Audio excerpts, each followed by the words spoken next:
You are listening to the Bitter Medicine Podcast on KWAZ Radio.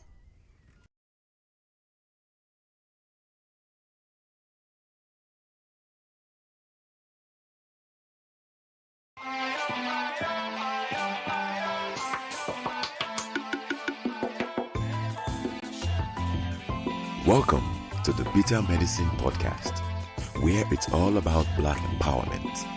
Our show focuses on Black news and entertainment, arts, science, economics, history, people, and strategies that uplift, empower, and motivate Africans within the diaspora. And now, your host, whose favorite color is black, Goku.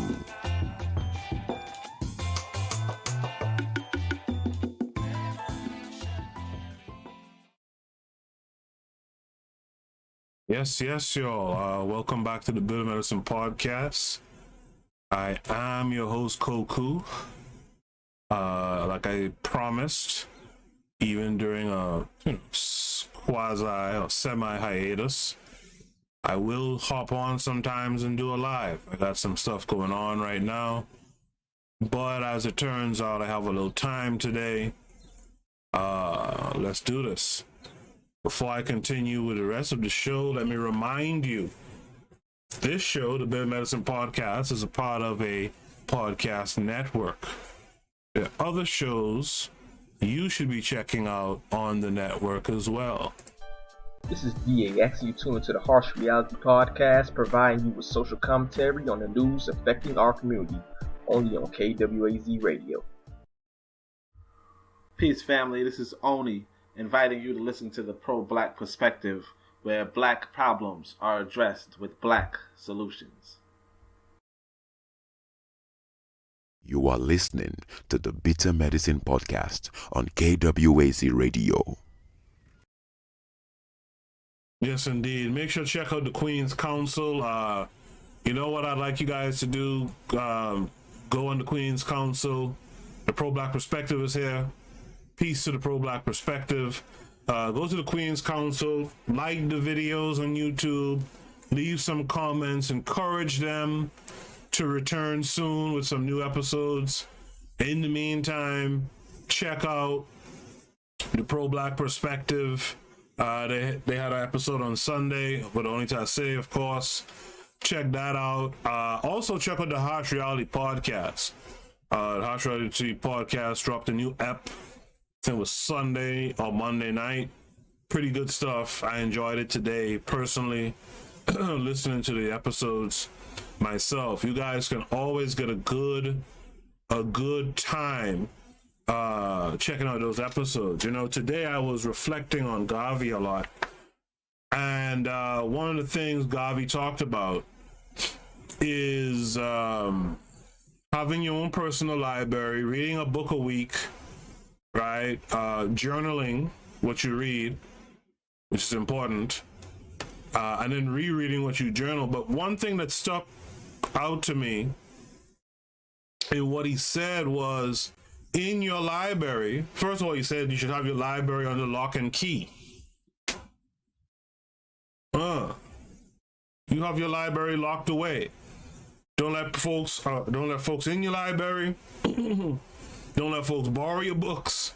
You probably won't see them again. But the thing that stuck out to me within that little discussion was, have yourself a radio in your library.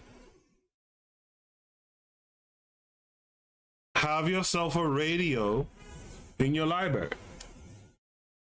And on your radio, you should be listening to good programming.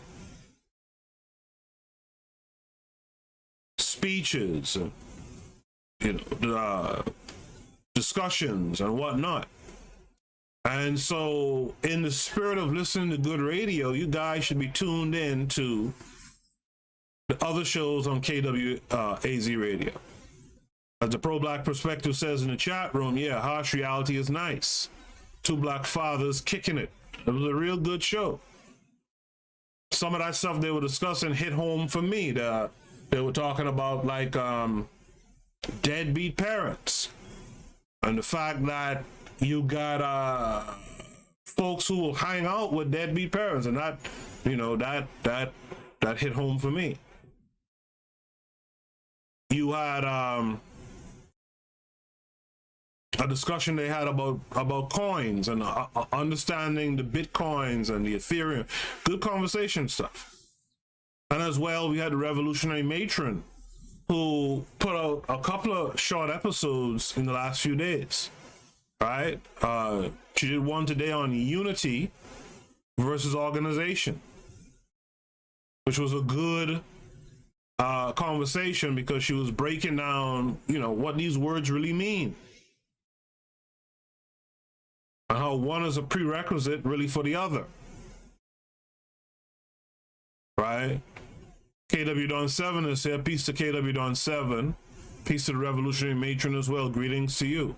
Glad to see you guys. I know it's been a little while since I've been on. About a week, I guess. So glad to see you guys. But again, going back to our elder, Garvey, that's what folks should be doing. Right? Only to say, I guess, updated the thought and said, hey, if you're gonna be sitting down playing video games and all that stuff, put on a podcast instead of listening to the noise in the game.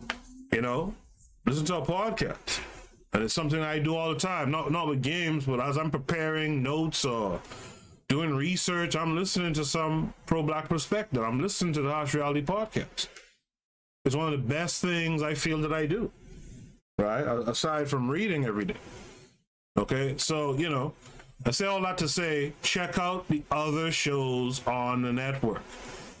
Like, comment, share, you know, let them feel like what they're doing is being appreciated. People are listening. It's good stuff. It's being shared.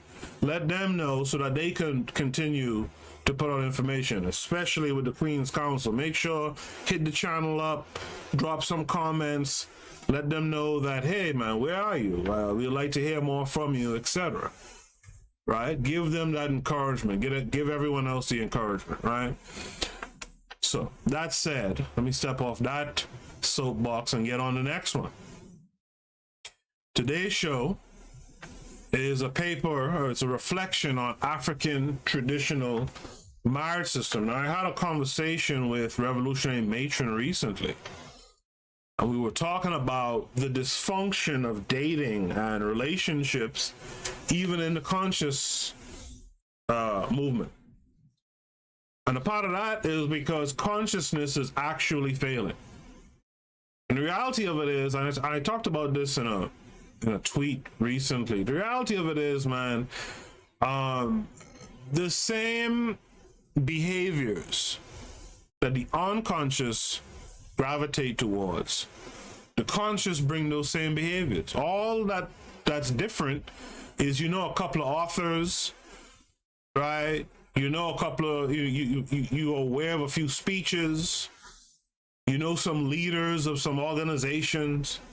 You know, a theory or two, but it's the same nonsense that we gravitate towards. And like the question I asked in that tweet recently was, is there really a difference between, say, Lil Wayne and Tariq Nasheed? And I would say no.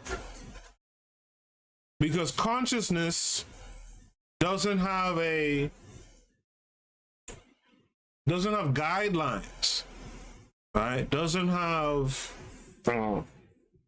suggestions really on how to live and how to go about things. So the same problems you have with dating and relationships amongst unconscious people, you have those problems amongst the conscious as well. The same way, I think it was Only Tase who posted it in his Discord server. There's this joke of like if I remember correctly, it's like a black girl going and dealing with you know, like the stereotypical jock type of black dude and dissing the nerd, and the nerd gets angry and says, F that, I'm going to create white people. Like he turns to Yakub and says, I'm going to create some white people, right? And that happens because it's the same superficial nonsense that the unconscious go about in their daily lives that we tend to bring to consciousness. So you'll see in conscious, even among conscious people, there's relationships that don't work out, or there's the inability to even, attract another conscious person, the conscious person that you tend to like or what have you, because it's just the same nonsense, right? Again, the only difference is you have a little bit more knowledge per se than the unconscious. And so that got me to thinking, to looking up, how do we originally go about these rites of passage when it comes to relationships? What was the marriage systems about? And so I present to you this paper, Reflection on an African Traditional Marriage System, by Daniel Ebun Ogoma. The abstract, and by the way, this author is from a Nigerian university, right? The abstract says every nation then and now is bedeviled with societal problems. Among these problems are disorderliness, robbery, immorality, disrespect, laziness, idleness, poor attitude to work, conflict, indiscipline, selfishness, etc. Now, I just want to say this too about that statement right there, that sentence right there. That I understand that the conscious community is comprised of human beings as well, but if there's no, if your approach is no different than the unconscious, then what's the point? If you're still going to be in the conscious world, conscious society, right, pro-African, etc., and you still have a gang of disorderliness, gang of immorality, a gang of disrespect, laziness, idleness, poor attitudes towards work, and conflicts and selfishness, what's the point? Shouldn't the point of consciousness be that you're resonating at a higher frequency? So hopefully as we go through this paper, we kind of have the opportunities to comment on, the nonsense that you see still in consciousness when folks call themselves conscious, right? And have an opportunity to say, look, we got to start cutting some of this stuff out. It's not conscious. If we're doing the same stuff, it's not conscious. And we got to start cutting it out. But I digress. Attempts are made by nations and her people to ameliorate situations. When one is solved, another occurs. This paper looks at how marriage in the traditional African system contributed to the relative peace in their societies. The objectives of the paper are to show the relationship between stable families and well-ordered societies. The paper adopts a philosophical method. The scope is on the Yoruba marriage traditional system, though references are made to other societies in Africa. Even at that, it must be said that there are more than one marriage systems among the Yoruba people. Right? So you see the key words here: marriage, love, family, responsibility, and division of labor. All right. Introduction. The relationship between the state and the family is not difficult to see.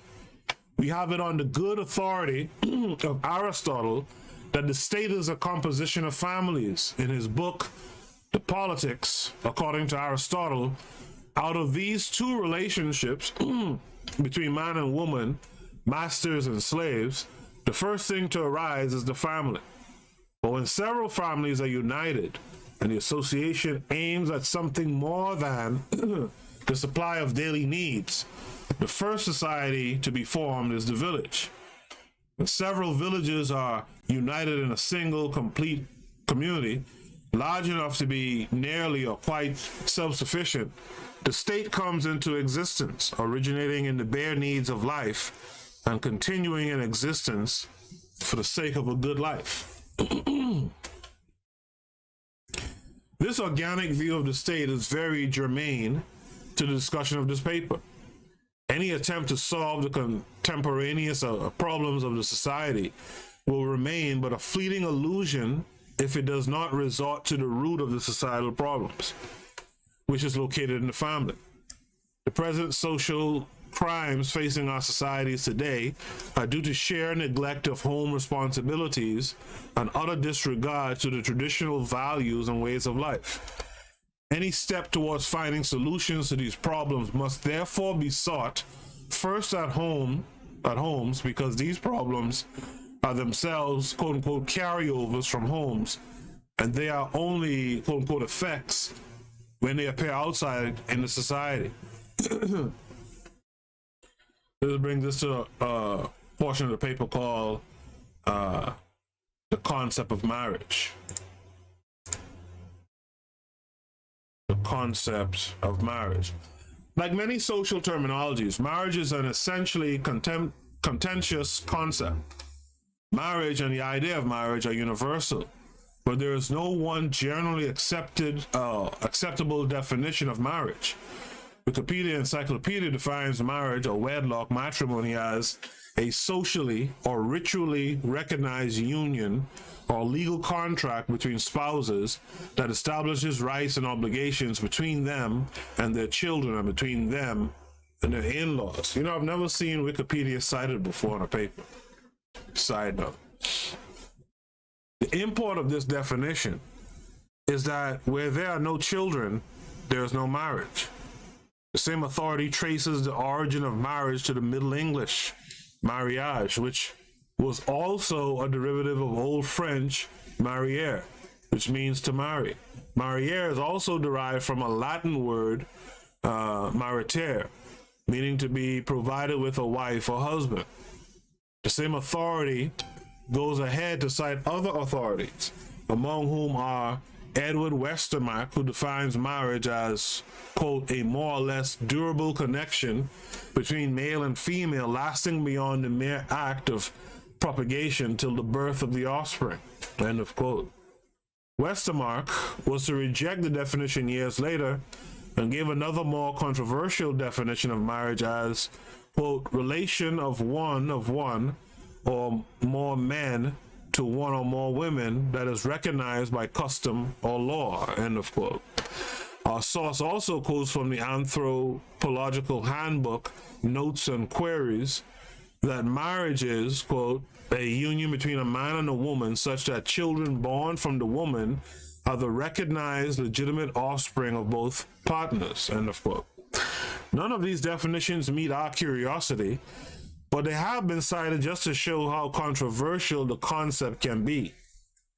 Ayesi, in 1997, defines marriage as the process whereby a man and a woman come together to form a union for the purpose of procreation.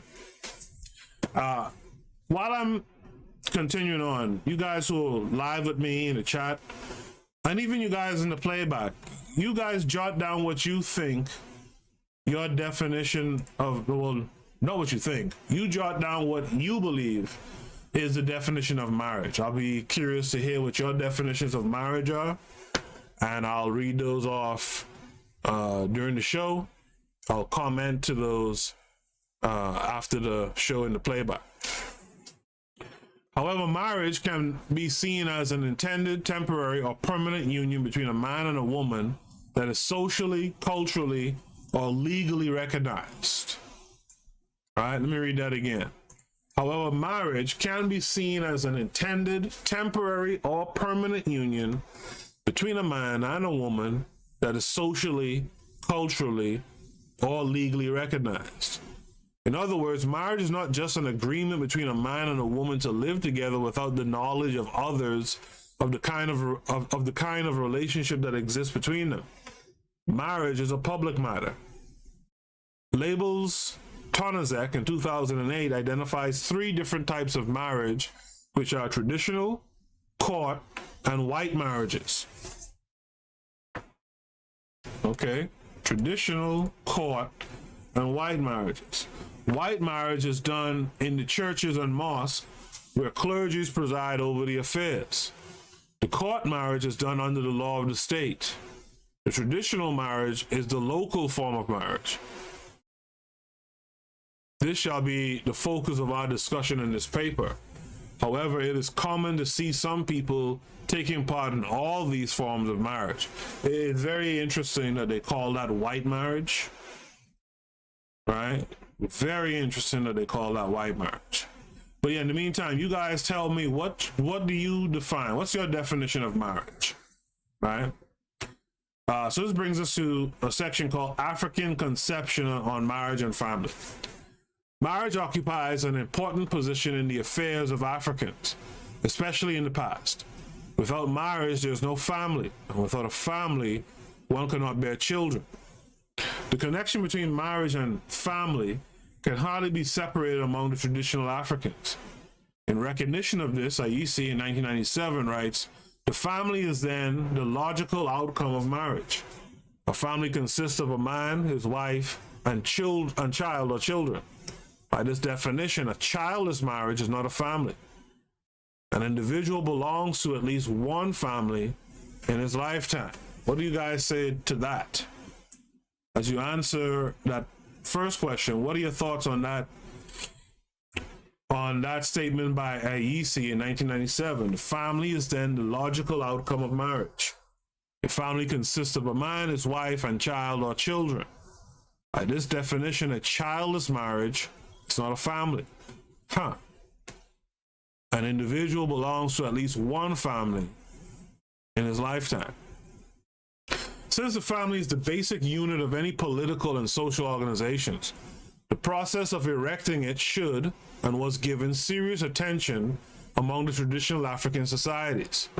Marriage for Africans, though is purposely for procreation,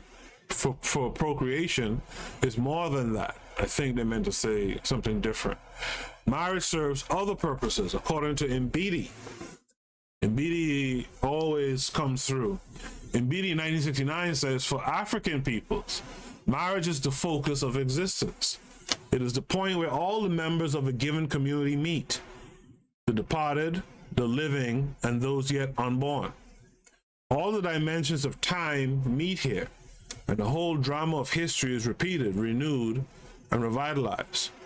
Marriage is a drama in which everyone becomes an actor or actress, not just a spectator. The family is not just a component of the man, the wife, and their children. The departed souls, relatives, and the unborn generations are regarded as members of the family. That is why marriage is not the union or the joining of a man and a woman for the purpose of becoming husband and wife. Marriage is basically a family or even a community affair. The involvement of the departed souls in African traditional marriage makes it a sacred affair. According to William Abraham in 1987, marriage in African tradition is the joining of two families through the union of one man and one woman and their children, always to the exclusion of all other men as regards the woman, and in monogamous societies to the exclusion of all other women as regards the men or the man. African traditional conception of marriage is teleological. It is primarily for procreation. Marriage can be dissolved on the ground of childlessness. The importance attached to children is, however, without basis. One major reason for that attachment is summed up in what Mbidi calls personal immortality. When a man dies, he needs somebody to bear his name so that his name does not die. According to Awolalu and Adelumo in 1979, the Yoruba attach importance to childbearing. Fruitful marriage is not only a misfortune, but also a curse, since the couple have not contributed to the community of the family, and therefore of the society. A barren woman, however rich, famous, or prosperous, is a shame to her race. How do you guys feel about that statement? A barren woman, however rich, famous, or prosperous, is a shame to her race. right? In the chat room, KW Don 7 says Tariq is a chameleon. He's not serious about African liberation. He doesn't even identify as African. Word is that he wants to crowdfund for millions to build a FBA museum. Okay, FBA museum, all right. Pro-Black Perspective says, I can't remember how I define marriage. Revolutionary Matron says, marriage is the obligation to build and improve a community. It is a way to care for and continually support your culture. Okay, I like that. The Pro-Black Perspective says, I say. The Pro-Black Perspective also says, marriage is when a man and a woman get together to build a home. Yeah, I've always looked at it as marriage was marriage was for the purpose of building a nation, right? Marriage was to build a nation. It was to get together on the same accord and build your little nation. The Pro-Black Perspective says, damn, a shame to her race. They rough out there. That's what I'm saying. That's a harsh, pun intended, harsh reality, huh? Yeah, so to continue. Importance to children among the traditional Africans can be rationalized. In an agrarian society, especially in the past, the manliness of a man was measured by his farm produce. The higher the produce, the greater the respect accorded to man. Many hands in the farm led to greater output. Also, leadership roles and chieftaincy titles were reserved for men who had many wives and children under them. The reason behind this is that a man who could control many wives and children, if given leadership roles, would be effective. Africans were not taught how not to die, but they believed that if they have many children, some of them would outlive them, even if some of them would die. Let me read that last line again. Africans were not taught how not to die, but they believed that if they have many children, some of them would outlive them, even if some of them would die. But that idea, Africans were not taught to die. Okay, I like it. So this brings us to a section called An Analysis of a Traditional Yoruba Marriage System. But before I read it, I see that Revolutionary Matron says, I do not think that childlessness is a reason to dissolve a marriage. We can adopt children. We can be like the Maroons and raise children with an appropriate mindset.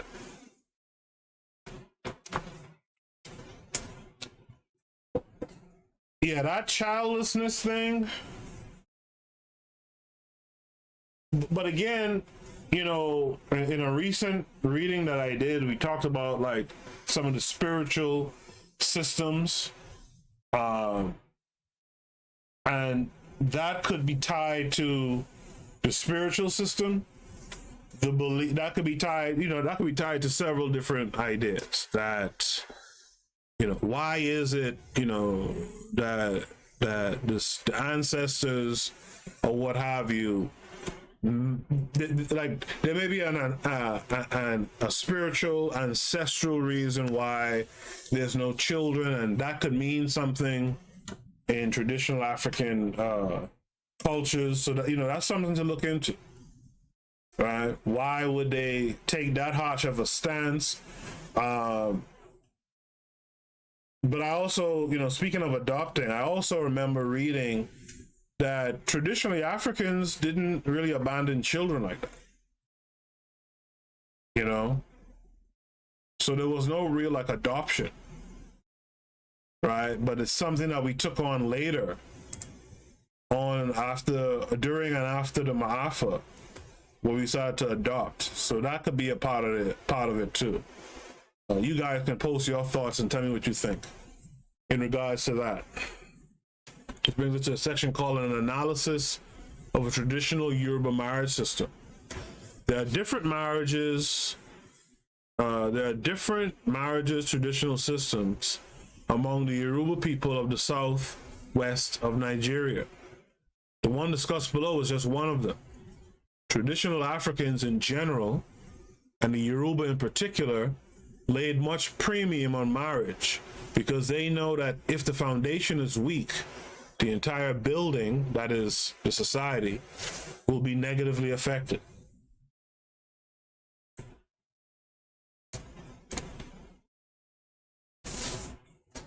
They know that nothing can be built on nothing. They know that individuals make up the family and families make up the community. To build a strong and stable society, therefore, the family must be well-founded. The Yoruba would say, an untrained child makes nonsense in wealth or inheritance. Efforts are made to train the child right from birth on how to be responsible and relevant, not only to himself, family, but also to the entire community. A child is taught to be hardworking, to be moral, and above all, to manage his family in future. Parents who are convinced that their son is mature to have a wife make arrangement for a wife for him. This position is a departure from that of King Bemi in 2007, who opines that the decision or intention to marry comes from the man. This is not the original arrangement in Yoruba land. A man does not know when he is ripe for marriage in life. It is the parents, after close observation of some fundamental changes in their sons, that will determine when it is time to marry. Awolalu and Adelumo in 1979 are definitely right when they submit that among the Yoruba, marriage is the affair of the family and not the concerned individual. This is because the people regard marriage as something that will unite the families of both husband and wife and make them one. The Yoruba would say, literally, when a child is ripe for hoe, he is given a hoe. If he is ripe for cutlass, he is given cutlass. When they are convinced that a son is ripe for marriage, they set in motion, sometimes without the knowledge of their son. When they have seen one, they engage the service of a go-between, who is usually a trusted member of the family. He conveys the message of the intending in-laws to the parents of the lady. Gifts are exchanged if the parents of the lady accept the proposal. At the earlier part of the arrangement, the lady might not even be told. Then, the parents of the young man and the young lady would carry out investigation about both families, making sure that there is no record or trace of serious disease or crime or both. That's kind of progressive. Then the service of the Ifa priest is sought. Yoruba believes that reality is more than appearance, and they also know that things are changing. Hence, they would say, who knows tomorrow? It was after the results of these investigations are positive that the man and the lady would be told. Immediately, the lady's mother intensifies on her education of her daughter. Girls will many times go to schools where women teach them what is involved in marriage, and in some ethnic groups, even learn secret codes and languages so that they can communicate with other married women. In the Wolof people, there is even a time where the elders of the village gather with their bride and give advice and gift. And that goes right there, that part kind of goes to what my suggestion was on when I had the conversation with Revolutionary Matron, which is we have to start to instruct and teach young folks, adults, young adults and older, that how to go about dating, how to go about selecting, what to expect, what to prepare yourself for. Like, we don't have that anymore. How many of you had that opportunity when you were dating? Now, what we do have, and I'll speak as a Caribbean male. What we had back home, we had older men who observe you pushing up on, young ladies in the neighborhood. And if you were on some dumb shit, they will call you to the side and say, hey, Coco, don't be doing that. You look like a clown, or, something like that. But to say that we had real instruction, the instruction we got was more so by the way. And that's if the elders or the elders in the community were able to observe you, right? But for the most part, we didn't really have education. We damn sure didn't get it in school, right? So I'm curious, did you guys who are listening, did you guys get instructions similar to what I just read that our ancestors traditionally carried out, at least amongst the Yoruba, carried out on the continent? Do you guys get anything like that? And do you agree or disagree that we really need to get to a back to basics kind of instruction, kind of a course type thing? We gotta start teaching folks how to date, how to judge a prospect, etc. Right? I see the pro-black perspective said good point on adoption. Yeah, I don't think in fact, I'm pretty sure Africans didn't really give up or abandon their kids for it to lead to adoption. To continue, among the traditional Yoruba people, one lesson they give to their daughters is that marriage is a school. Ain't that the truth? Marriage is a school. They also teach their daughters that good wives do not do contrary to what the husband says. Men are not left out in marriage education. Men are taught to be caring to their wives. They're taught to be responsible to them. Above all, they're taught to provide for their home.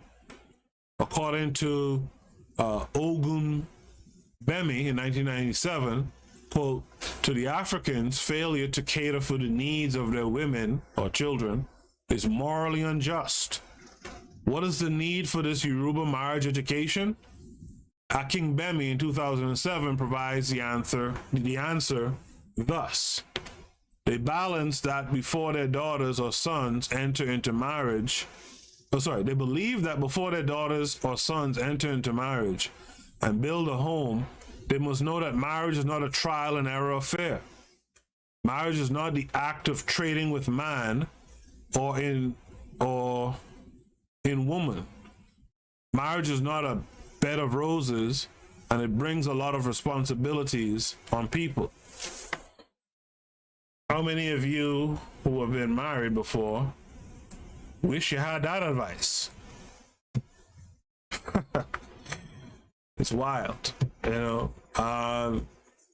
but just to go back, look at this brief description of the education that both women and men get. And again, you see it in our ancestors. Men are taught to be caring for their, to their wives. They're taught to be responsible to them. Above all, they are taught to provide for their home. Failure to cater for the needs of your woman or children is morally unjust as far as the African is concerned. All right? We definitely need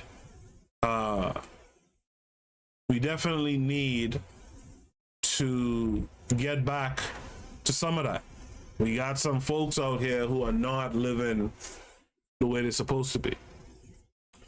When the parents of the young man and the lady have agreed on the marriage of their children, and they have told their children about it, after the payment of Owo Ibasoro, the prospective husband and wife are then allowed to pay and exchange visits, talk, eat, and walk together. So here's a question.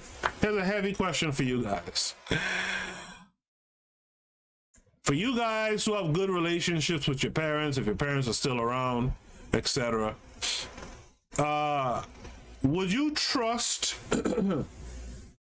right now today? Would you trust your parents to select for you a spouse? Would you guys give or leave that responsibility, or allow or go along with a choice that your parents made? I'm curious to hear that. I'm curious to hear what you guys say. Mchaka's here. Mchaka 97 is here, saying marriage is a principal component for Black power. Revolutionary Matron says people are too sexually confused and competitive with the young for sexual access. We need initiation procedures to teach people how to date. Absolutely. Mchaka says barrenness due to health is uncontrollable. Barrenness by choice is another. I agree. I just lost my place. Okay. Revolutionary Matron says poly relationships are a tactic for nation building. We are in such a state that we have to decide to build starting now. People cannot come to nothing. And Chaka says the responsibility and act of provision can be considered caring as well. No, absolutely. Being a protector and a provider, all that is caring. So I would say caring is the umbrella there, and everything else fits beneath it, right? Revolutionary Matron says we are told about love, marriage, fleeting and kind of useless because feelings change. If we actually told the truth about marriage, we would look at it differently and help them make better decisions. The pro-Black perspective says, nah, my mom tried to hook me up with a church girl. Didn't even have the aesthetic I wanted. So that topic of aesthetic, that's something, when I bring back the shoot the breeze, you guys remind me, please. I want to talk about this dating thing a little further. In fact, I want to do a whole shoot the breeze on dating, actually. I have to keep that in mind. And I want to talk about aesthetics. And I want to talk about aesthetics even in consciousness. Right? Should aesthetics matter that much?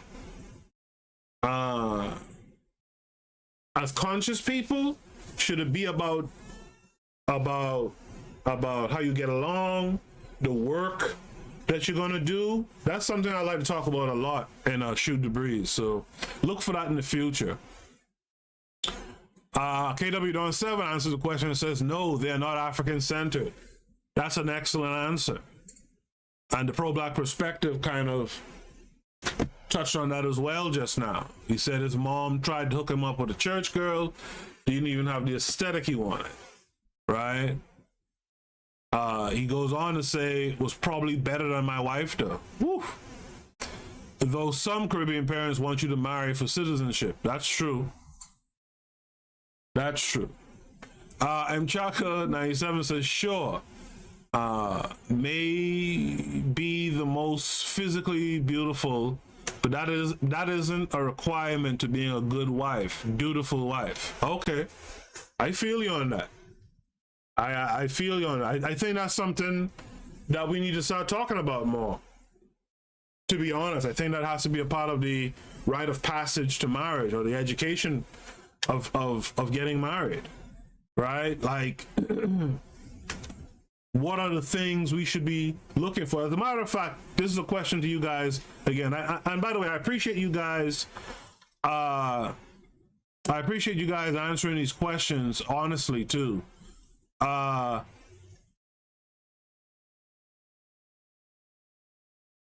would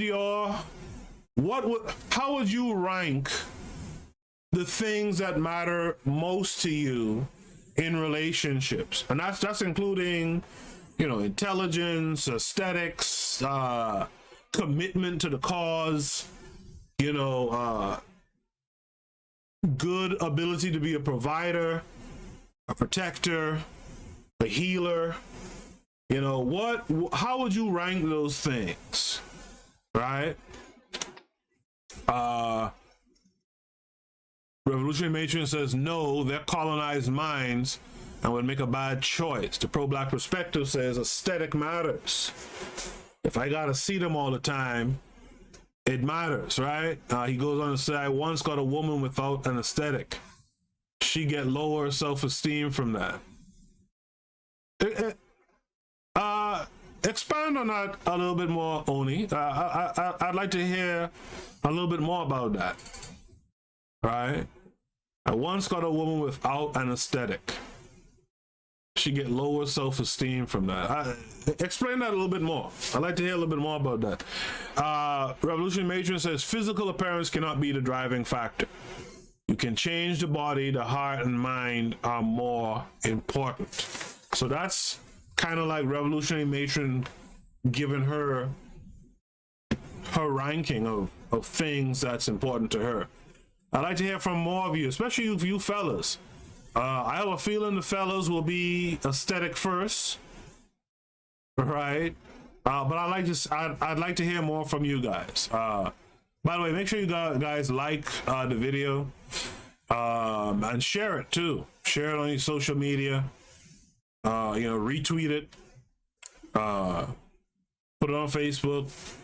What have you? There's someone who shares my videos on a bbtoomey.com, and someone pointed that out to me recently, which is kind of funny. I know the person from Twitter, so I'm not tripping too hard, but it's funny. But he's doing the right thing. He's sharing it to folks who should be interested in the conversation. To continue, the impression that parents forced whom to marry on their children should not be created by this arrangement. We can imagine some of them protesting initially, but their parents know more than they do, so they could easily convince them. Where they do not protest, it is a sign that the children have been properly brought up to know that their parents know what is good for them and that they love them.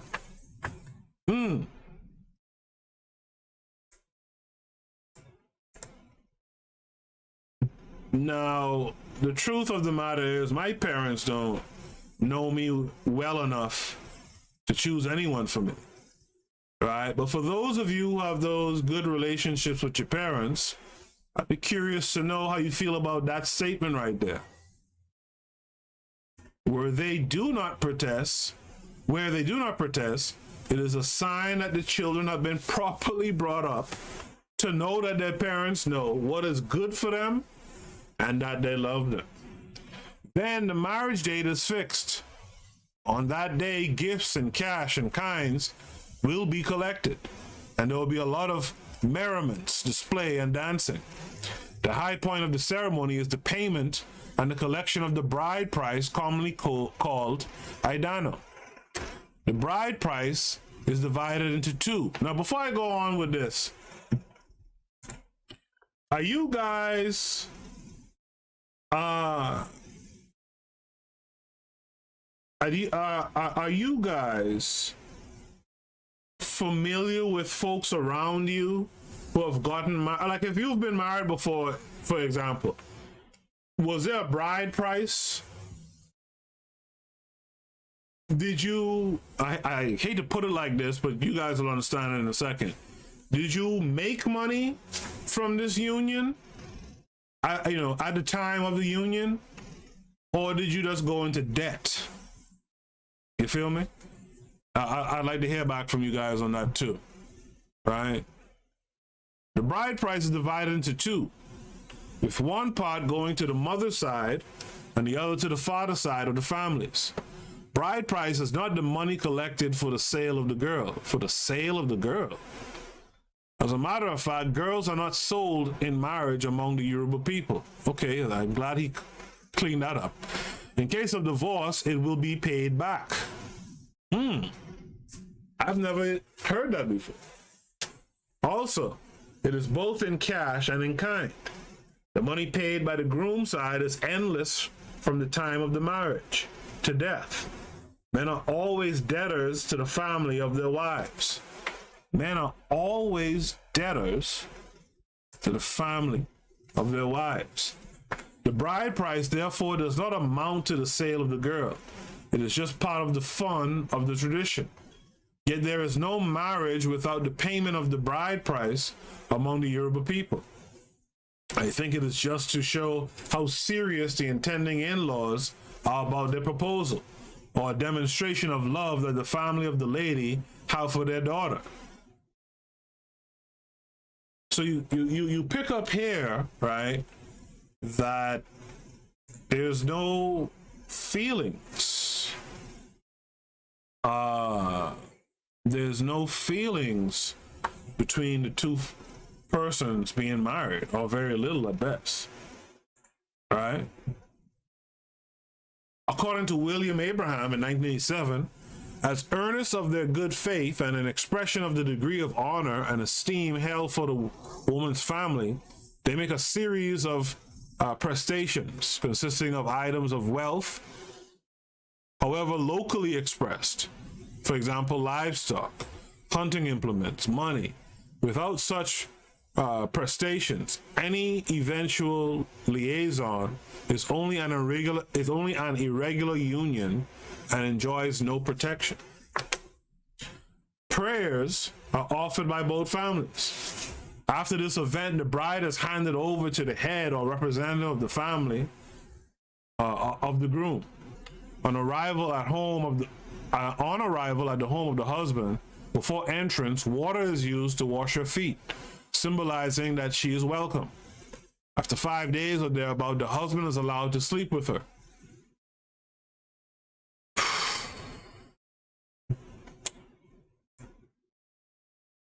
How many of you have known of marriage in the West that wasn't consummated until like 5 days later? If the lady is a virgin, she becomes a source of pride, not only to her parents, but also to her community. If she is not a virgin, she brings shame to them. This is probably one of the reasons parents in the past monitored and trained their daughters very well. Lack of virginity may put an end to the entire marriage. According to IEC, some African societies regard sex as the most important factor in marriage, and therefore premium is placed on virginity. Girls on marriage are expected to be virgins and are rewarded for their virginity. You know, these folks that wear frisbees on their head have a similar outlook. And they have a similar outlook, and I once heard it from the horse's mouth, one of these females of that group, and you know who I'm talking to, who I'm talking about, that when they go to lay down on them wedding night, just to be on the safe side, they walk with a blood tablet. They walk with a blood tablet on their marriage night, right? And regardless to what happens, they pop that blood tablet so that there is a receipt of virginity. Have you guys heard that before? They don't want no misconception. They don't want no horseback riding or bike ride or something that tore the hymen, right? So they go in there with their backup plan and they pop these blood tablets to at least make it seem like they're virgins. I don't know if you guys have heard that before. All right. To continue, this is one of the traditional values that have been neglected today, even among the most religious people. In its place, sex education is being recommended. Parents now teach their children the rudiments of sex. The implication of this is that young brothers and sisters made fun with one another. Our quest for sustainable development then becomes slimmer on a daily basis. Early sex does not only lead to immorality, but also to early pregnancy, abortion, and school dropout. What do you guys feel about that? a lot of people are going to push back against that. Not necessarily you guys, but a lot of folks will push back against that. What are your feelings about that? Right? For the fellas in the room who are live with me now, I kind of already know the answer. But do you have you, as an adult, have you had such a premium on virginity? I already could guess it's a no, but just curious. What say you guys? So that brings us to this section called traditional versus modern marriage. Let me check in with the chat. There's been some activity here. There's been a lot of activity. I gotta scroll back. Okay, hold on. So going back to what I read before, Revolutionary Matron said physical appearance cannot be the driving factor. You can change the body, the heart, and the mind are more important. Mchaka says beauty fades with time. True. The pro-black perspective says beauty is eternal in my opinion. I don't look at elders like she ugly, least of all when I'm their age. I'll say something to that. I was thinking about this recently, just in my mind.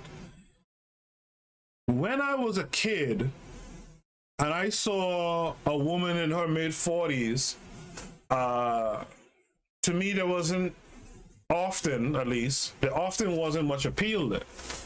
But as I'm now in my mid-40s, I see women all the time who are 50.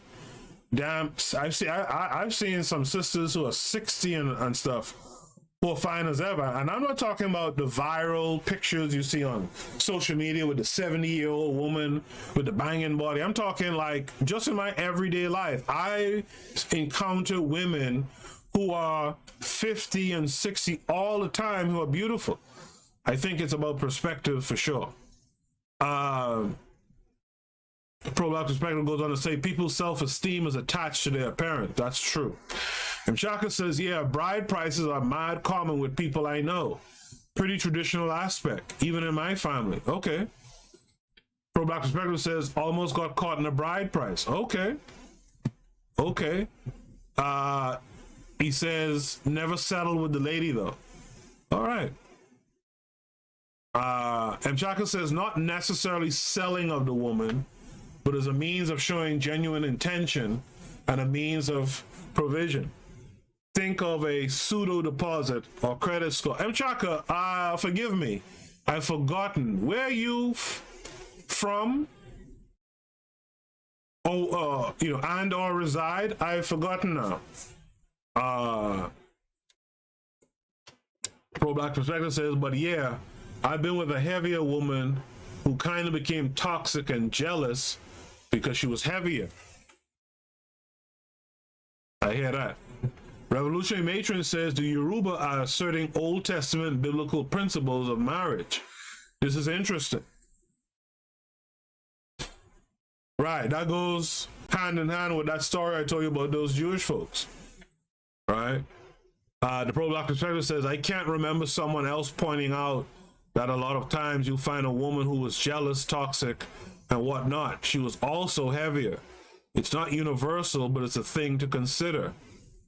He goes on to say guys too. Heavier guys have a different personality often. And Chaka says, the Old Testament is asserting Yoruban principles of marriage. I would like to think it's they're copying some African stuff, right? Revolutionary Matron says true and very fair statement. I don't know which came first, LOL. And Chaka says, to my Jewish story, starting the marriage off in deceit? Damn, yep. And it's pretty common. From what I understood from this one Jewish girl, it's pretty common, a thing to do. It's the backup plan. And what's so crazy about that is like the dude, if I know about it, that means the dudes know about it. Right? So they prefer to be kind of coddled in a way, right? Revolution Matron says, I've heard that, and they have hymen reconstruction procedures too.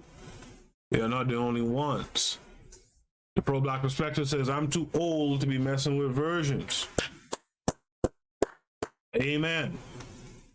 I'm good on that. In fact, I look at dudes, personally, I look at dudes who want virgins to be losers, frankly.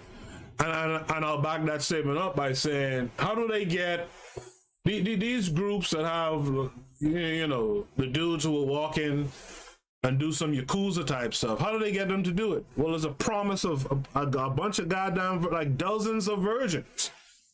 Like 6 dozen virgins. I'm cool on that.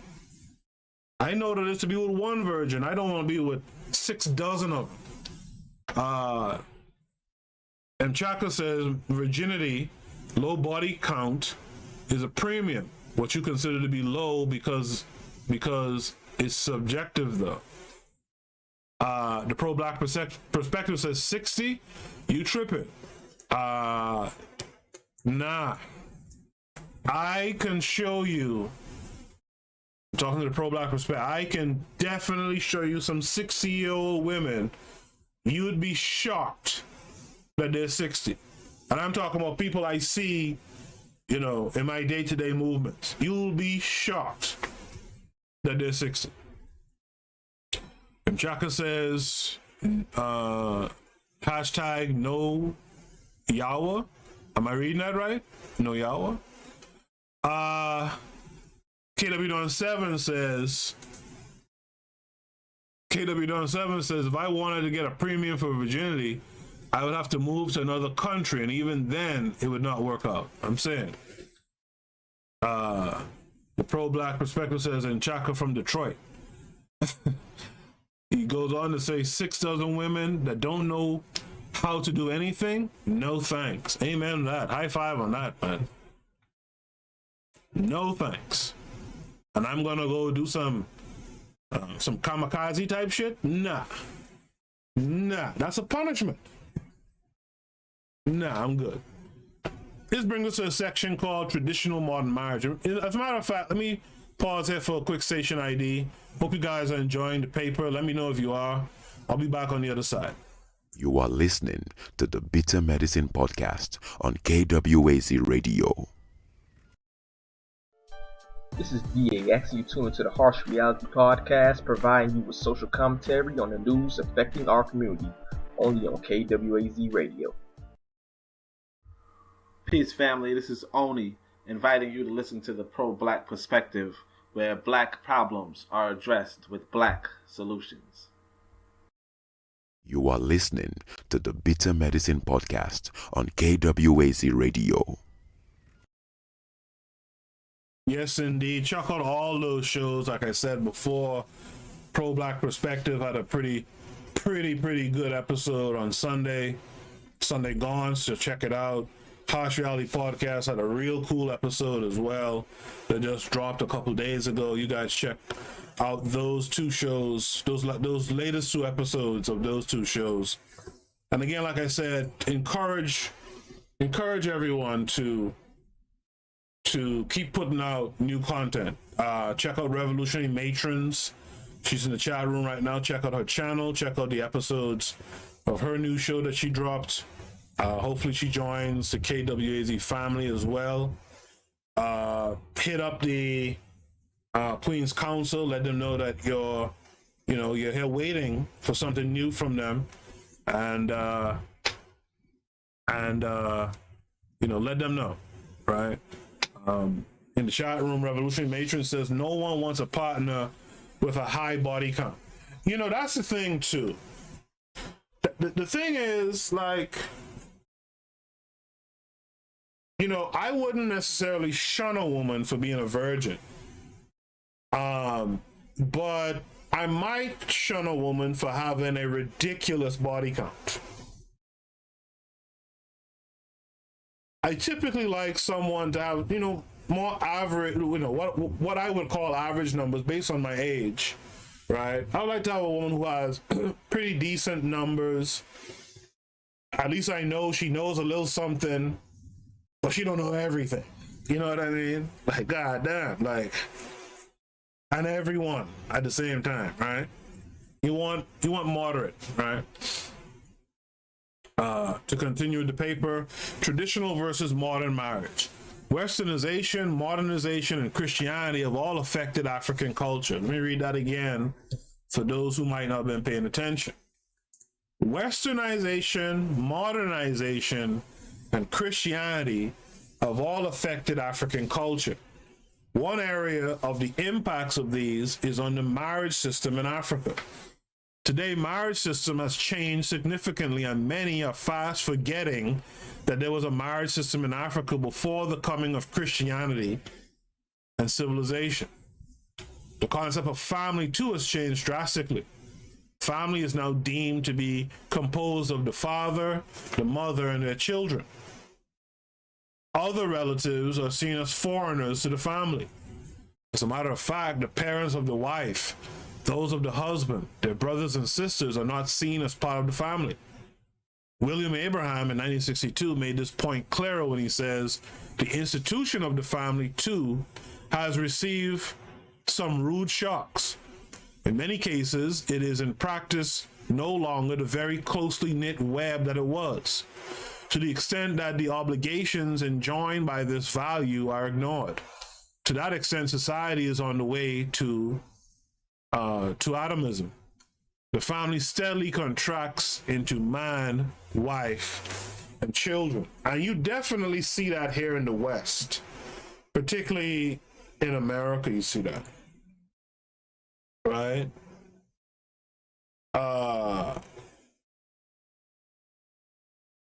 You see that out here a lot. You know, I can tell you, like, traditionally in the Caribbean, like, families were big, man. Families were extended families. Like, your grandma was a part of the family. Your uncle and them, your auntie and them was part of the family. Like, families were big, right? Your cousins were a part of the family, you know?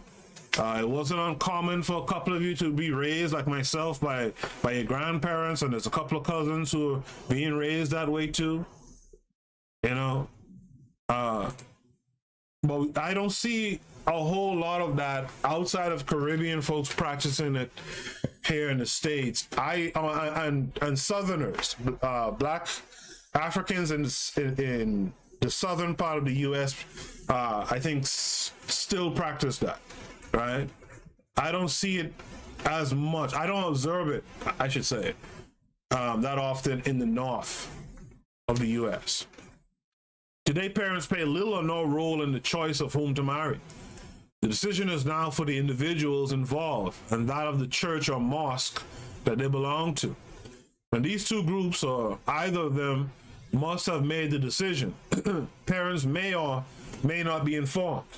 When they do, if they raise any objections and refuse to participate in it, even for good reasons, the church and the court are ready to grant their prayers. Marriage is just seen as the union of a man and a woman, with or without the support of their parents. Some cases where the church and the court demand the consent of the parents, parents are rented or hired for the purpose of the marriage. Wow. What is lost? What is lost is the place of investigation, which played a significant role in the success and stability of marriage in the past. The outcome of this neglect is instability at home, and marriage that was meant to be enjoyed becomes what people endure. I will say, though, just sitting here thinking about it, something that they said here triggered this thought. We, like in the Caribbean, we would say you have a file or you have files on someone, right? There is something about having files on someone. There is something to, let's say, in this case, your parents doing the investigation and trying to figure out if this an ain't shit family or is this family worthy. So I think there is something to that, and I think that it is a bit of a loss that you don't continue to have that, right? There's an interesting question that was asked in the chat room that I gotta address. The ProBlack Perspective asks, what's high, though, in terms of body count? And before I read the other responses, I guess, to that. I would say, you know, honestly, it's what you can tolerate to a certain extent, right? I'll tell you all a story. I'll go back in my files and tell you all a story. When I was about, let's say 22, I was dating a girl who was 20. And one day we ran into a friend of hers, someone who she said was her good friend. And they had been friends since they were teenagers. And they, you know, got into all sorts of shit together, sneaking into strip clubs and all that kind of stuff, right? And then this lady I'm dating says to me, the only thing I don't like about that friend of hers, right, this is her talking, is that the friend who was 19 at the time with a child who was like 1, she said the friend sleeps around too much. She said the friend is, like I said, 19 and has probably been with like 100 dudes already. So before I continue with the rest of the story, is that a high body count? Right? She said her friend's probably with 100 dudes already.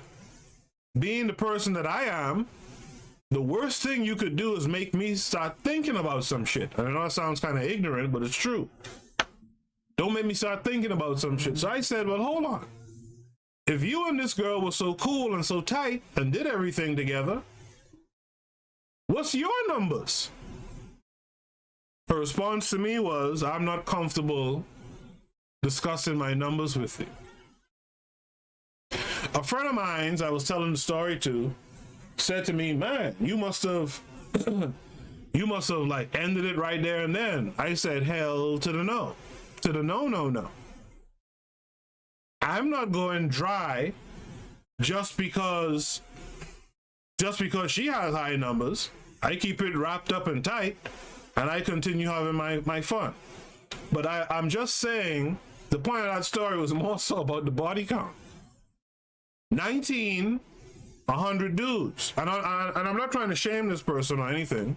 I'm just relaying this real life story that happened to me that I will always remember.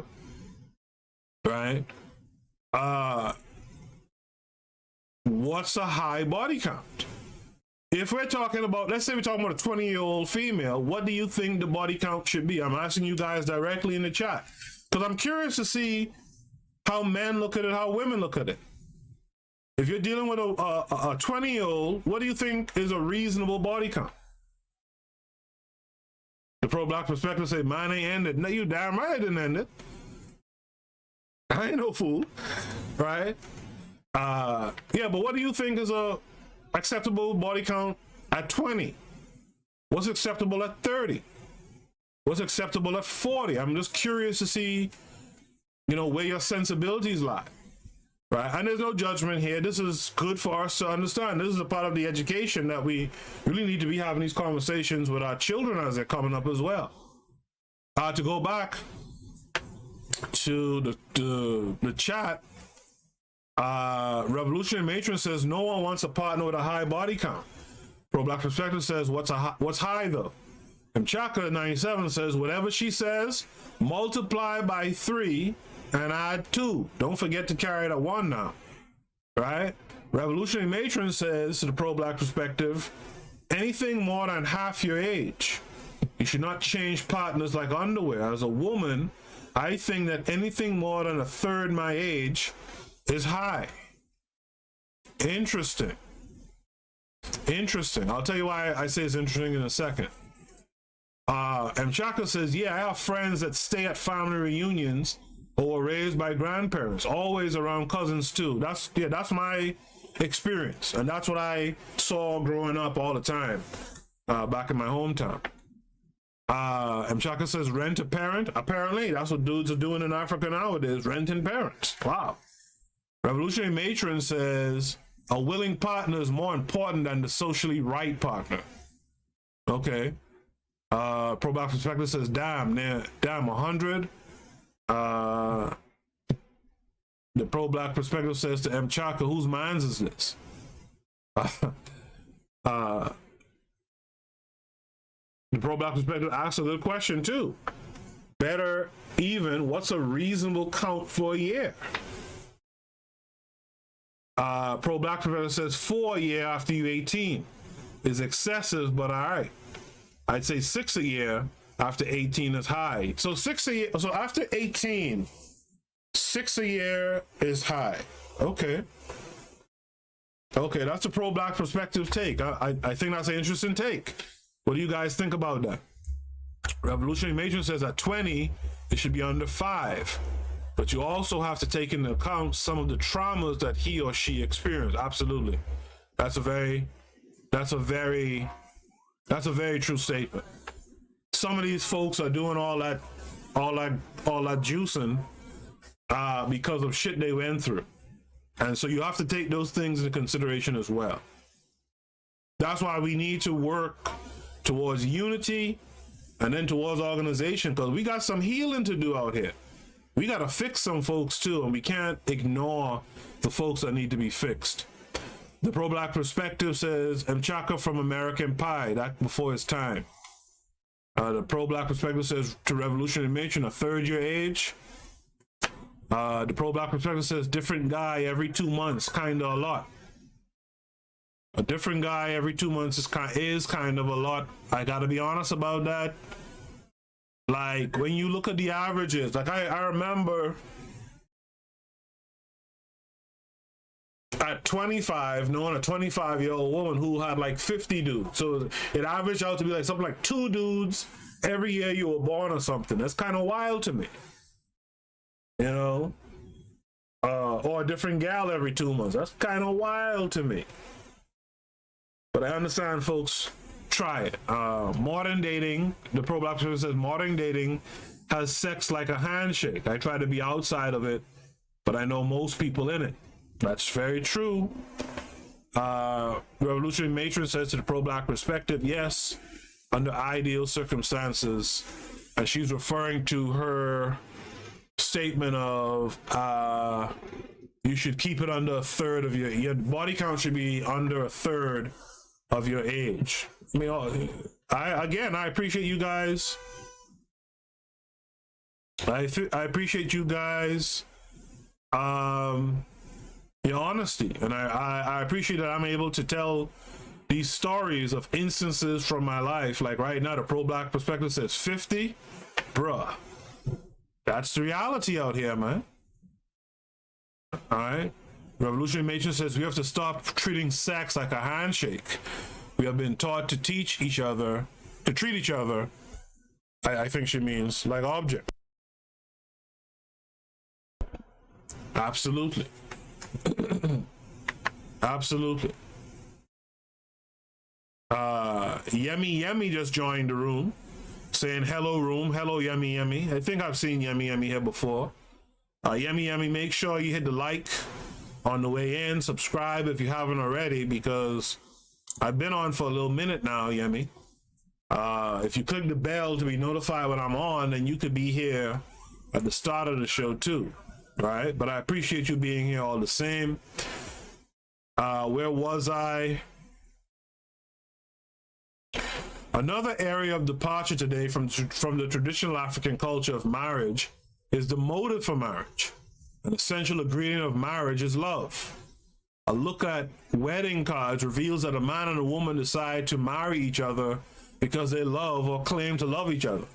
The foundation of their marriage is therefore love. This is a good foundation, but what do people call love? A deep look into the traditional marriage in Yoruba in the past revealed that marriage is not based on love, but on responsibility.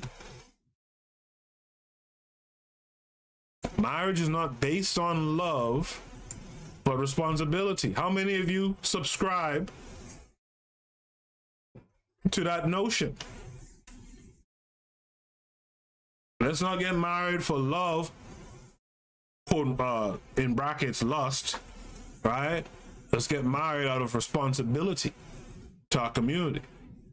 The people loved, but their marriage was not found on love. A man who gets to know his wife to be few days to their marriage cannot claim to make a choice of his wife based on his love for her. The same can be said of the lady. People married in the past because they wanted to shoulder responsibilities. They wanted to shoulder responsibilities. The man had been taught what it takes to be a husband and a father. The wife has learned the roles of a wife and a mother at home, and both of them prepared for the task ahead of them. For the lady, returning to live with her parents after marriage was like a taboo. For the man, failed to live up to responsibility at home was a great shame. Comparing marriage in the past with the modern one, a writer writes, in the olden days, two people met 2 times and got married on the 3rd. And these marriages lasted a lifetime. Today, couples date for 3 years and get divorced 6 months after they finally have gotten married. You know, I realized with these papers, like this paper probably was written in his native, his actual language, and was translated, and the translations can be wonky sometimes. So when you hear me read something and it sounds strange, a lot of times it's a translation, all right? But I get the sentiment, right?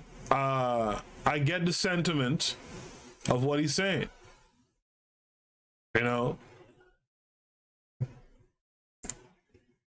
Traditionally, people accept their places at home. No competition, no supremacy, and no struggle. Yoruba women were taught that the husband is the head of the wife before getting married.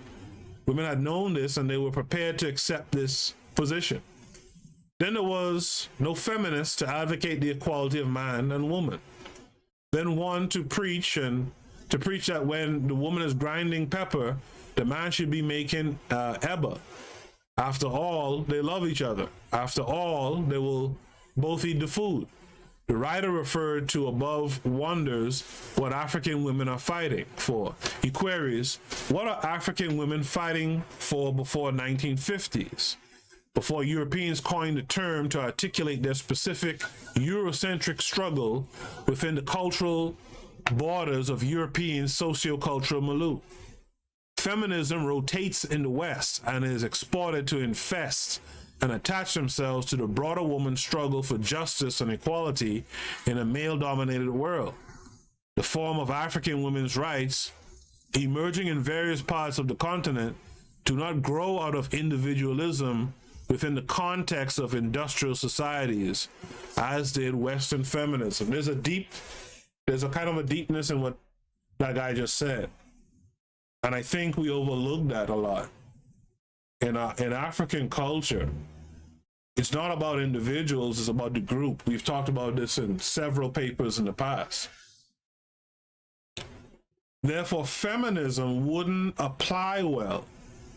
When you come from a cultural concept of it's about we, it's about the group, it's about elevating everyone in the group, feminism just clashes. Because feminism ultimately is about the individual, the female individual. And I hadn't thought about it in those terms before. So I kind of appreciate reading that little section just now. You guys post your thoughts on that section as well. All right? In the chat room, ProBlack Perspective says most people are like clothespins, squeeze their head and their legs open. All right? Everyone says peace to Yemi. Yemi says, I am subscribed. This is my second time watching live. I usually watch after the video is posted. Well, I appreciate you being here live. I do. I really do. Make sure to click the bell to be notified when I'm actually on. So sometimes you could join the live a little bit more. If you listen to the playback, you know that the chat room is what really makes these episodes really, really insightful. Really interesting, right? To continue, most of our women today are Christians or Muslims. At least they go to churches and mosques. I like how you wrote that, right? The Christians or Muslims, well, at least they go to the church or the mosque. I don't know what they're really about, but I like how you wrote that. What they learn is one man, one wife. What they learn is that men should love their wives and not be harsh with them, for they are weaker vessels. They never learned that in all things women should submit to their own husbands. They never learned the example of Sarah. An interesting aspect of Yoruba traditional marriage is division of labor. It is the sole responsibility of the man to make provisions for the needs of the family. This responsibility he does not share with any member of the family, because the family never desire more than what is required or essential. It was easy for the man to live up to his responsibilities. Anytime the woman rendered help in this area, it is acknowledged as a help, but not as a responsibility. There's a truth in that too. There was a time, even in like the US, right? Even in the Western Hemisphere, as a man, you could have provided for and taken care of your whole family. You could have, like my grandparents did, who raised me, you could have had 10 children with a few possibles, right? And you could have gotten by. You might not be living lavishly, but you were able to get by. You know, you were able to have food in the belly. But nowadays, and you guys tell me if I'm tripping or if I'm being real here, nowadays in the world that we live in, it's hard for a one man, for example, to take care of all that's needed in the home.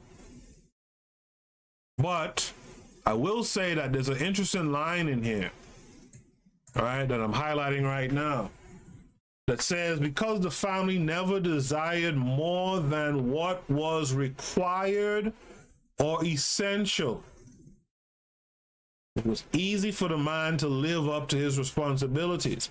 Is that really the problem now?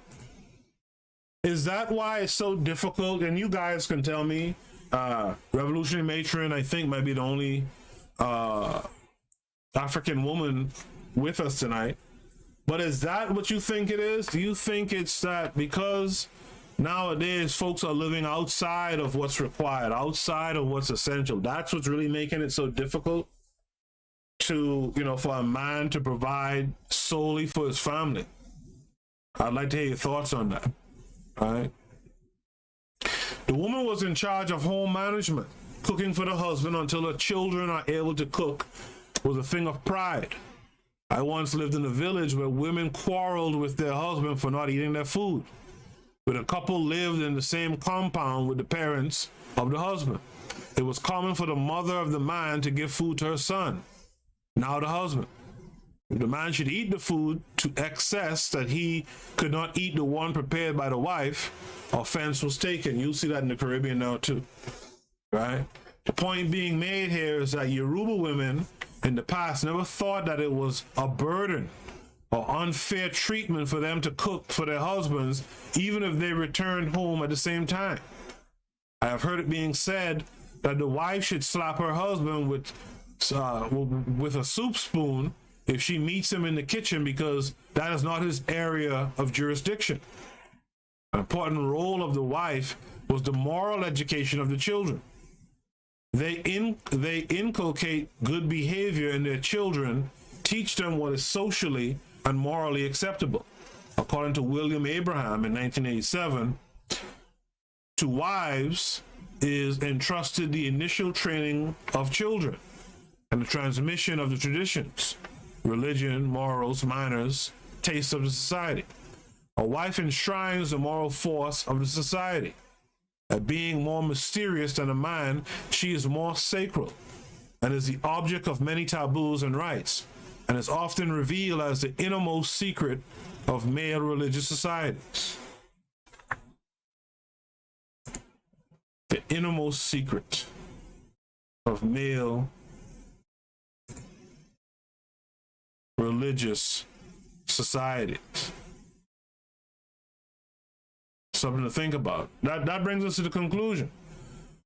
In the chat room, KWAZ7 still here. He says feminism is another wing of the white hegemonic system. Marimba Ani taught it is un-African because it prioritizes one gender over the family unit. Absolutely. Absolutely. Absolutely. And you know, that really clicked with me tonight in reading this paper, right? That really clicked with me tonight in reading this paper, right? Again, I want to thank all you guys who are here with me tonight.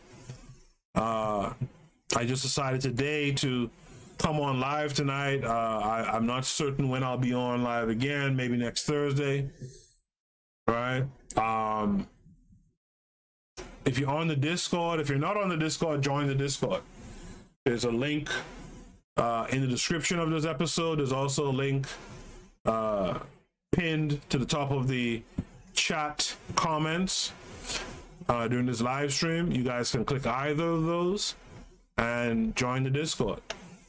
On the Discord, I want to have a presenter, a black man who put in some work, and I want him to share the work that he that he put in.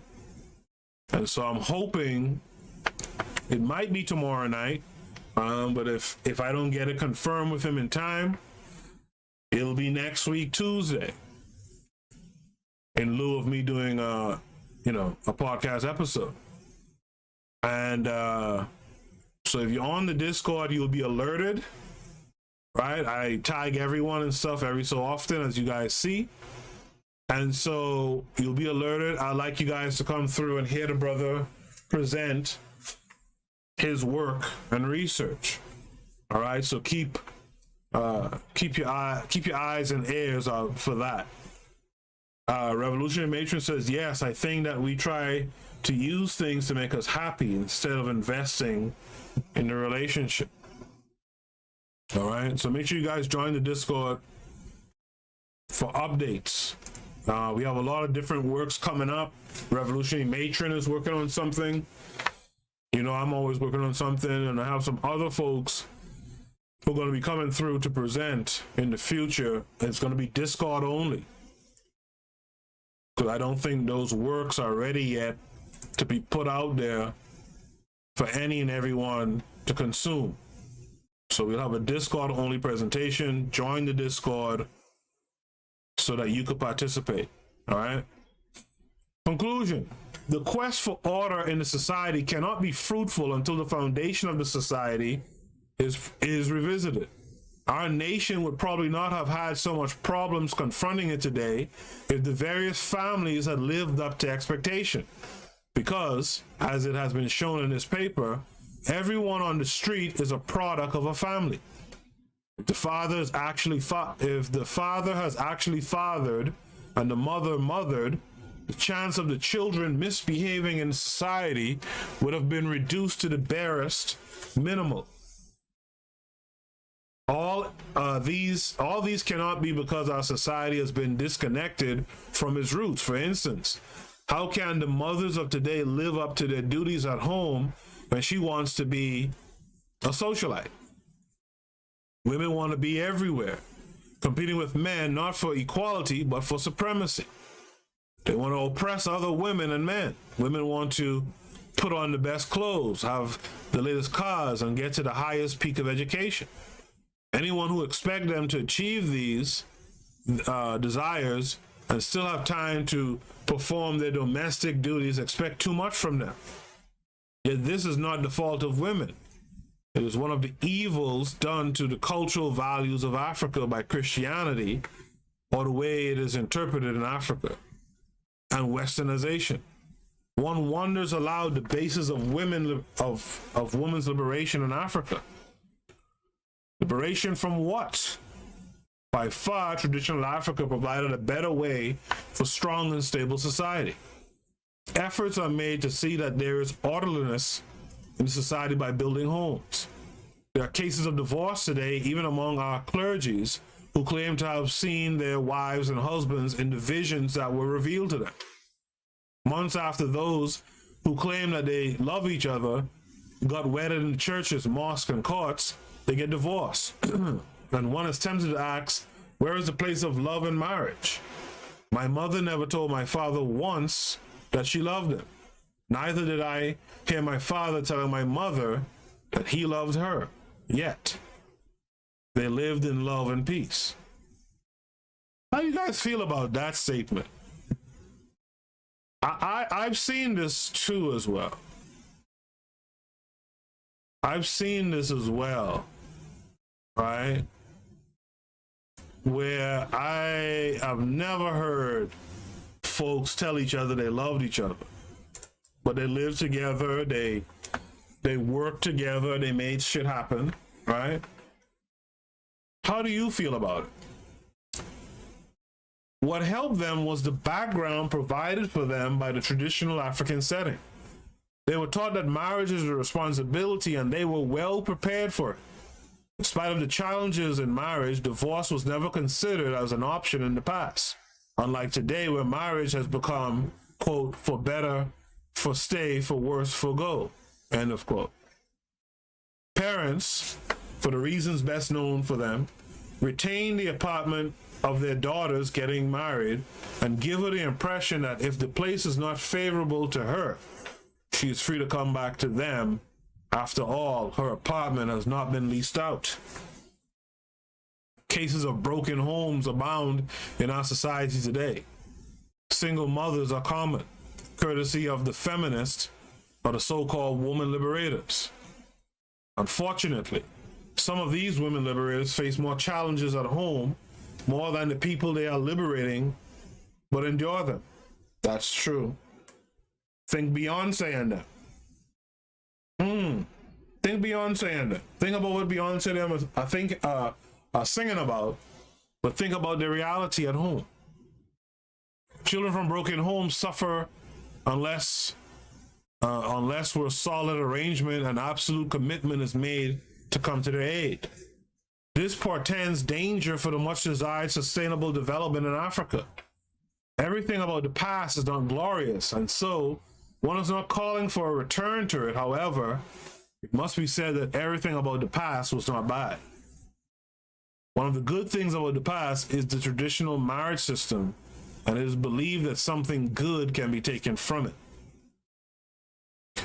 So the author has a recommendation here. The recommendation, before I get there, let me see what you guys are saying. All right, y'all ain't saying nothing. The recommendation says, it is therefore recommended that married men and women should see marriage as a responsibility and not a matter of fun. Husband and wife should make up their minds to live up to their responsibilities at home. The husband owes it as a duty to his family to provide for them, not because he loves them, but more importantly, because it is his family. A man who cannot provide for the needs of his family destroys the essence of having one. Any assistance rendered by the wife should be acknowledged by the man and must not be turned into a responsibility. The primary duty of the wife is home management. This includes caring for the husband and the children, cooking for them at the right time, and other domestic work. Wives should feel happy doing all of these, and peradventure there is a need for the husband to do any of these. It should not be seen as his duty. Intending couples should also know that marriage is not for the immature, but for those who are ready to carry out responsibility. That's a very deep one to me too. Intending couples need to know that marriage is not for the immature, but for those who are ready to carry out responsibilities. Efforts should be made to know the background of the wife or husband to be. For the ladies, a man who does not take care of his parents is not likely to take care of any lady. For the young boys, a lady who shows any form of disrespect for her parents is not likely going to respect her in-laws. And by the way, you would hear Africans, not just from the continent, but globally, you would hear Africans all over say these very same things right here. Right? The place of investigation cannot be overemphasized in marriage and should be revisited in our modern days. It is also recommended that family members should limit their desires. Experience has shown that there are many things we desire that we do not actually need. One way we can maximize our happiness is by limiting our desires. Unlimited or uncontrolled desires have spelled doom for many people and families. The roles of the churches should also be limited in marriage.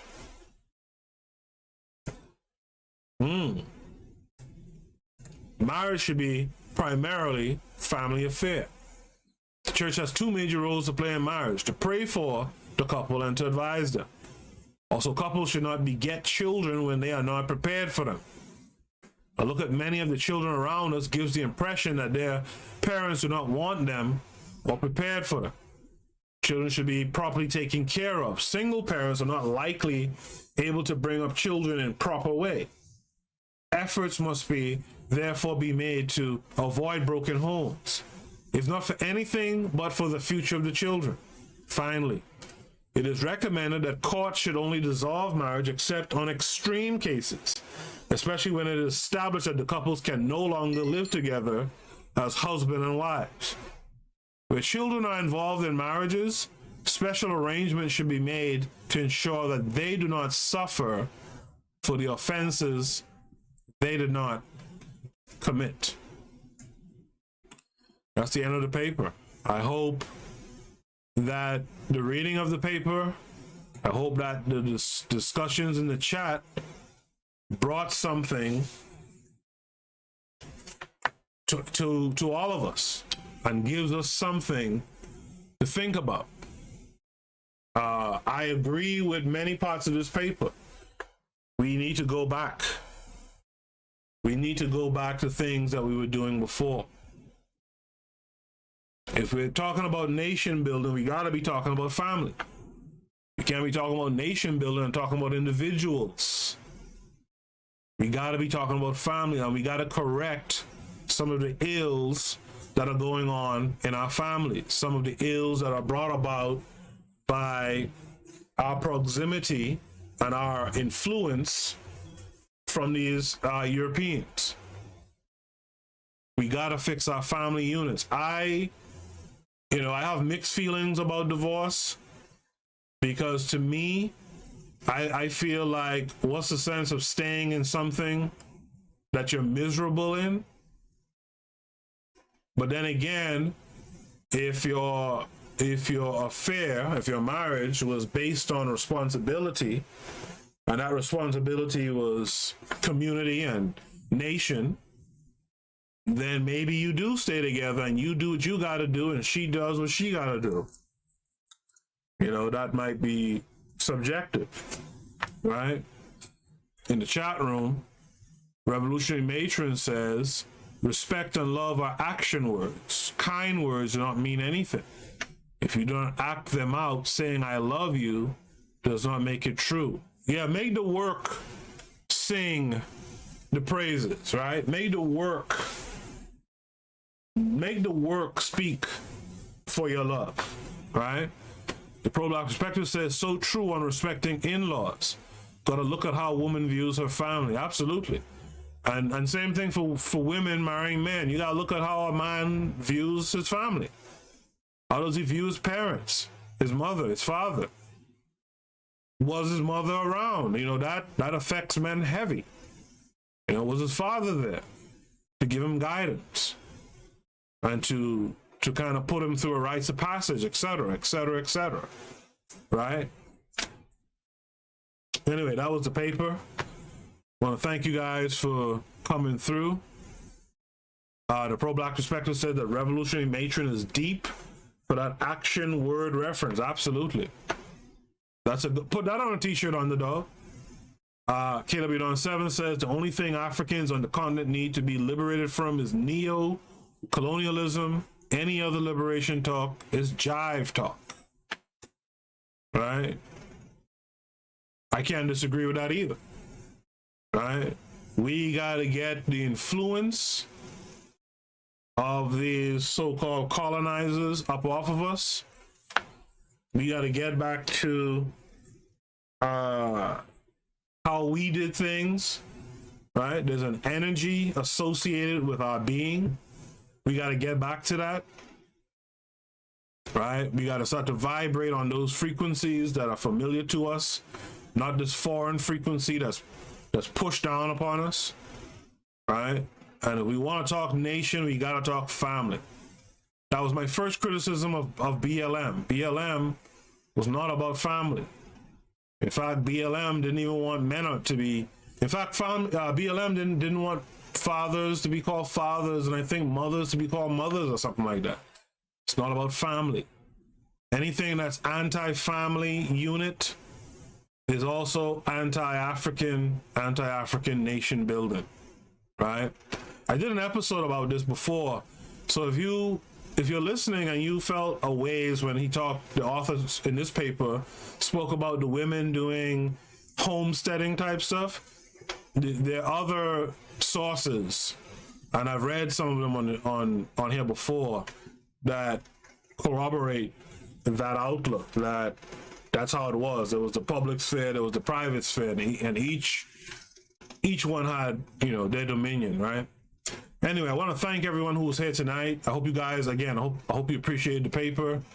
If you want to leave any comments in the comment section after the video is posted, that'll be cool. We can continue the discussion that way. It'll be kind of cool to continue this discussion, by the way. So if you want to, after the video is posted to YouTube, let's continue the discussion in the comment section. I want to shout out KW Don 7 for being here. Shout out to ProBlack Perspective, you already know. Shout out Revolutionary Matron, who's a solid African woman here. Shout out to Yemi. Shout out to M Chaka. Who else was here? Am I missing anyone? I think I got everyone with that. So shout out to you guys. Shout out for making the chat lively. I appreciate it. Revolution Matron says we need an economy to support our community while we are preparing mentally to work in the continent. We need an economy to support our community. I mean, that's nothing but the truth right there. Put that on a t-shirt, right? While we are preparing mentally to work on the continent. Put that whole thing on a t-shirt right there, right? So I thank you guys. I'll be back in about a week or so. As you know, I'm on the Discord active, so hop on, have discussions with us. Until next time, though, I hope you guys be good. I'll see you soon. Peace.